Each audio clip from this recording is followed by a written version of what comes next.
ಹೌದಪ್ಪ, ನಾನು ಹೋಗ್ಬೇಕಾದ್ರೆ ಇನ್ನೂ ಒಂದು ಮಾತು ಅಂತ ಹೇಳ್ತಾ ಇದ್ದೇನೆ.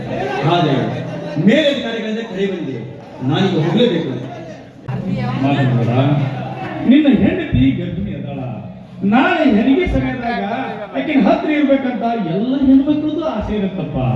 ಆದ್ರ ಬ್ಯಾಡ ಅಂತ ಹೇಳಕ ನನಗ ಬಾಯಿ ಈ ಭಾರತಮ್ಮನ ಸೇವೆ ಮಾಡೋದ್ರ ಅದು ಸುಮ್ಮ ಎಲ್ಲರಿಗೂ ಬರೋದಿಲ್ಲಪ್ಪ, ಎಲ್ಲರಿಗೂ ಬರೋದಿಲ್ಲ. ಈ ಪವಿತ್ರವಾದ ಸೇವೆ ಮಾಡಬೇಕಂದ್ರ ಅದಕ್ಕೂ ಯೋಗ ಯೋಗ್ಯತೆ ಪಡ್ಕೊಂಡು ಬಂದಿರ್ಬೇಕಪ್ಪ. ಗೌರವ ಗೌರವ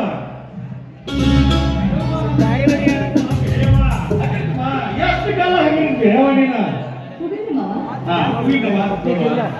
ಗಂಡ ಗಂಟಿ ಹೊಂಟಾನ, ಅವನಿಗೆ ನಗುನ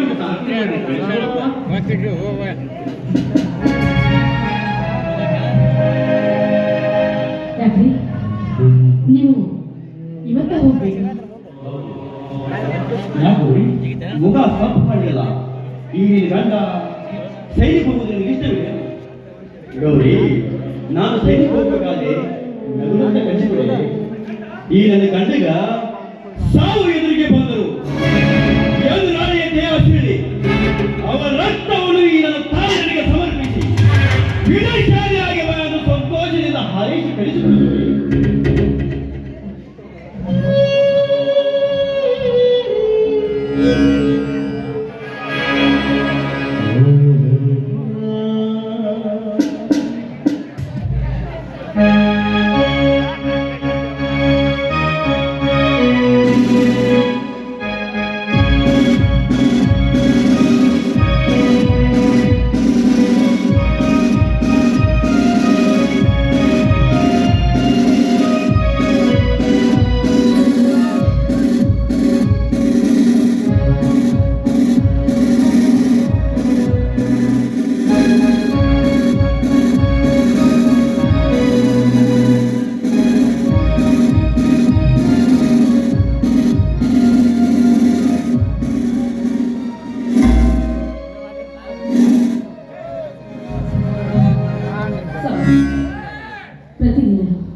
ಪ್ರತಿಯೊಂದು ನಿಮಿಷ ಈಗ ನನ್ನ ಹೃದಯ ಬಡಿತ ನಿಮ್ಮ ಹೆಸರನ್ನೇ ಬಡವಡಿಸ್ತಾ ಇರುತ್ತೆ.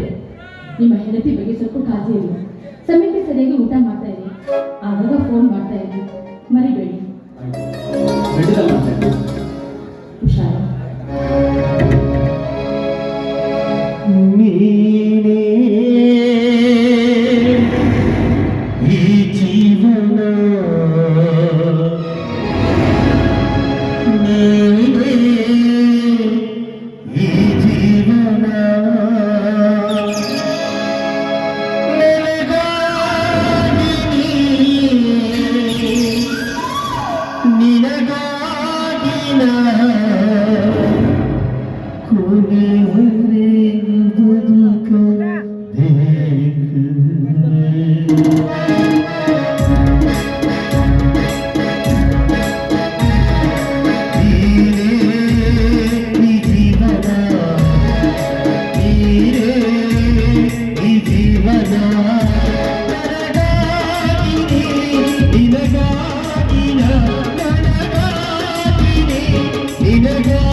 ಯುದ್ಧದಿಂದ ಹೊರಟು ಈ ನನ್ನ ಗಂಡನಿಗೆ ಜಯವನ್ನು ಕೊಟ್ಟು ಮತ್ತೆ ತಾಯಿ ಭೂಮಿಗೆ ಮರಳಿ ಬರುವಂತೆ ಮಾಡಿ ನನ್ನ ಹೊಟ್ಟೆಯಲ್ಲಿರುವ ಮಗುವ ಮುಖವನ್ನು ನೋಡುವಂತೆ ಸದಾಕಾಲ ಅವರನ್ನು ಕಾಪಾಡುವಂತೆ ನಾನು ಬೇಡ್ಕೊಂತೀನಿ.